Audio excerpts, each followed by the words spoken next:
Good morning, good people. Good. Is this crooked view? What the heck?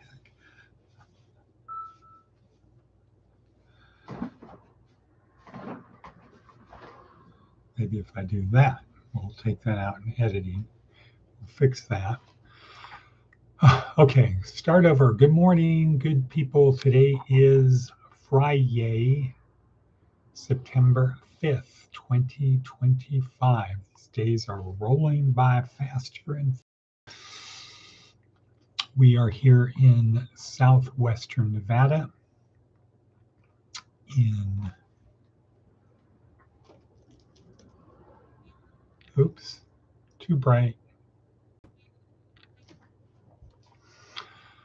All right, so here we are. Once again, it's about 6 o'clock in the morning, and our themo for today is the luck skill gap. What? Yep. Okay, so our goal is to help our students and interested people on their journey through this life, which we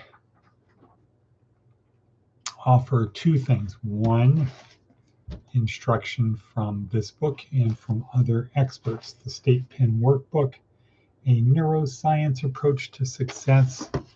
This is day 5 of week 4. This is a 4-week class. This is day 5. We have 5, 6, and 7. 3 days today and 2 more days. And then on Monday, we start over. Week 1, day 1. Our goal has been to answer 2 questions. Who am I? Why do I behave the way I do?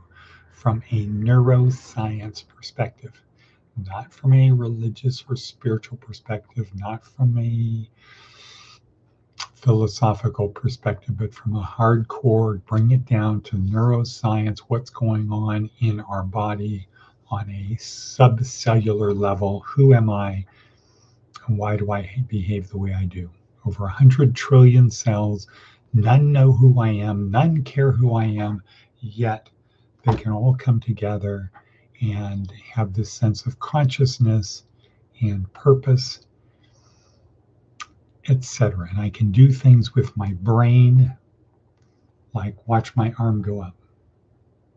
I did that with my brain. I can locomote. I can do all of these things.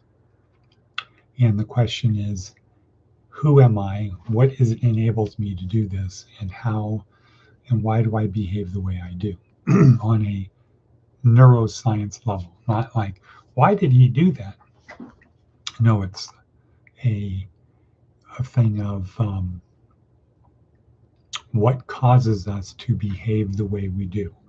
What are the feelings and the thoughts that trigger, what are the thoughts and beliefs that trigger feelings which affect behavior, which affects the outcome, which reinforces the initial belief? What's that all about?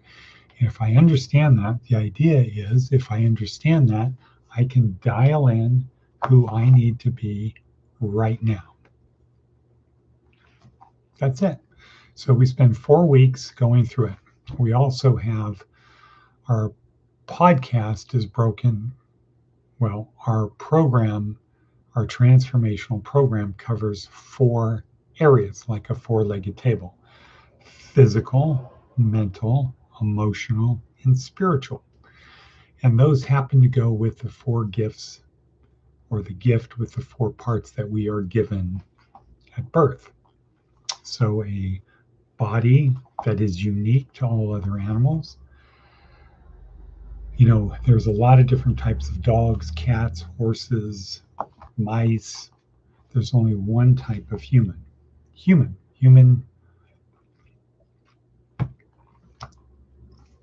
There's only one type of human. We don't have Neanderthals running around. We don't have subhumans. We have humans, and then there's a big gap. So physical, mental, we don't have any other creatures on Earth that match our mental capacity. We're not competing with other creatures to do things. Like, in other words, we don't say, well, we control the land, but there's creatures in the ocean. We don't understand them, but they're building their own kinds of things down there. We don't, they're a different species altogether, and they are competitive with us. They rule that, we rule this. We have this truce going on, or we have a symbiote. We don't have that. And then the third gift would be emotions. There are no animals on earth that can match the emotions that we have. And then spiritual. We worship. We believe in that we have a transcendent soul. Maybe we're the only ones that have a transcendent soul. So, 4 parts: physical, mental, emotional, spiritual, gift of the body, the brain, the emotions, and the spirit. Bonk, come together. All right, so that's the warm-up, that's the prelude. This is for people who don't have it figured out, who are not saved, not the ones who are like, universal salvation, once saved, always saved. I can behave how I want because I am going to heaven. I am going to be with Jesus instantaneously upon my death, which I don't really want right now. I want to enjoy the good life because I'm going to be with Jesus as soon. Okay, good for you. I'm not debating that question. This is for the people who are working out their salvation with fear and trembling.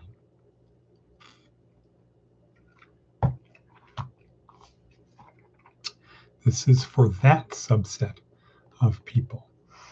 So we ask that you come here with an open mind, or I should say it this way. It will be more effective, more valuable if you come with an open mind on one level. On another level, it doesn't really matter. What matters is building better habits. So this is the other side of that coin.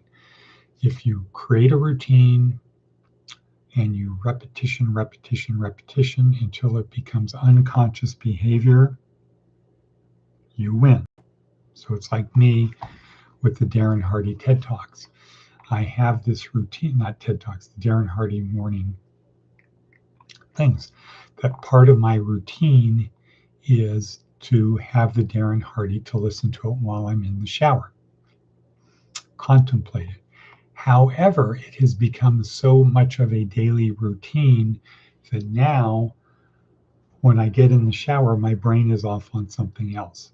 I have to consciously bring myself back to listen to Darren Hardy because the routine of playing the Darren Hardy thing has become unconscious behavior. I can do it automatically.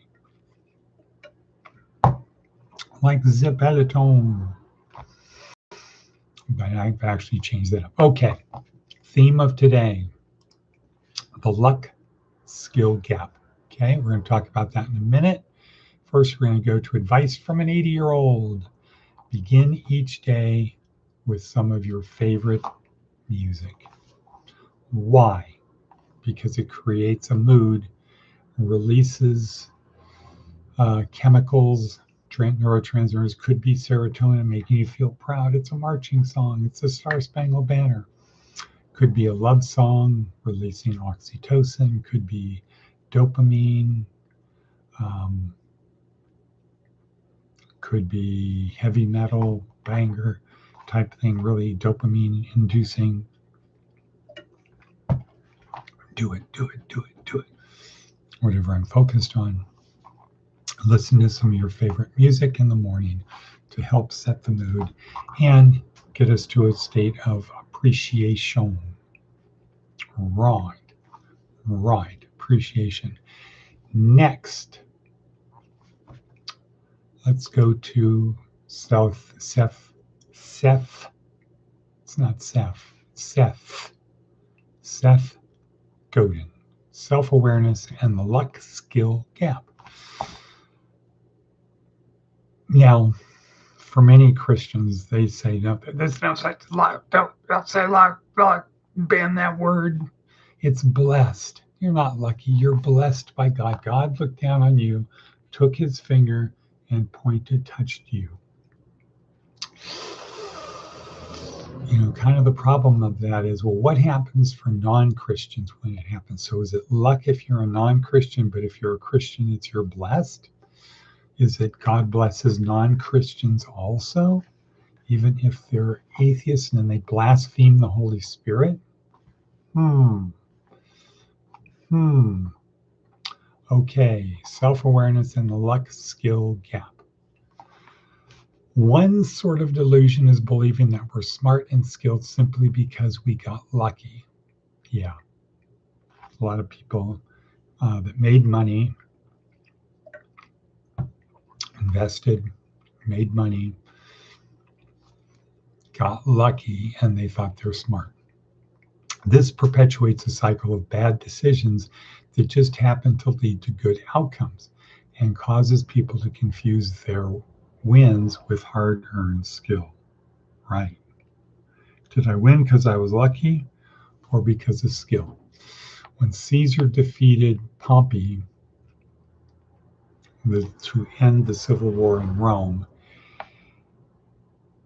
he acknowledged that he got lucky and the other side didn't have that skilled of a general. If they'd had a better general, it would have been different. Often, when someone's successful in one field where they compound an early lead, moves into another one, they seem arrogant and unwilling to learn and experiment. They were confused about what led to their previous success. They thought because they were smart. The doctors are accused of this a lot. They are horrible businessmen. Doctors are horrible businessmen. The other sort of delusion works in the other direction. If we've done the reading and shown up to do the work, if we've built skills and muscles but haven't succeeded yet, it's easy to be hindered by self-doubt that might not be valid or useful. Acknowledging the luck we haven't received yet can open the door to better decisions and more persistence. Okay, I'm ready. All I need is a little bit of luck. Or in the movie about McDonald's with Michael Keaton playing Croc. He gets started and he's down like his first store. He picks up a handful of dirt, squats down, picks up a handful of dirt, and he says, just this one time, I need a little bit of luck just this one time.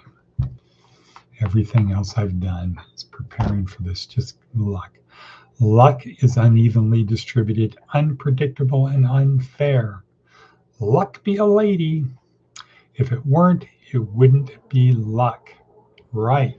That's the Frank Sinatra song, right? So, Frank Nance ate it. Let's see what else we have on our worksheet.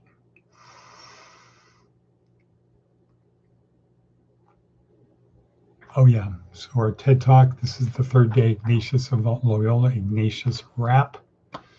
There's a good little rap song summarizing biography of Ignatius's life. Remember, if he could do all of that, and not trying to do all that, but if he could accomplish all that, if we put our minds to it, if we do the work, we can do something. And we don't probably even need luck for that. So, okay, we're going to call it. It's a Friday. One more day to make things happen. I will be doing a radio interview with two cosmology foundation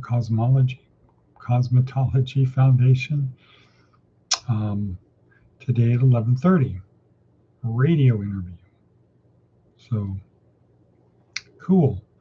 And it's Friday, so let's go make something happen. It's Friday, so let's go make something happen.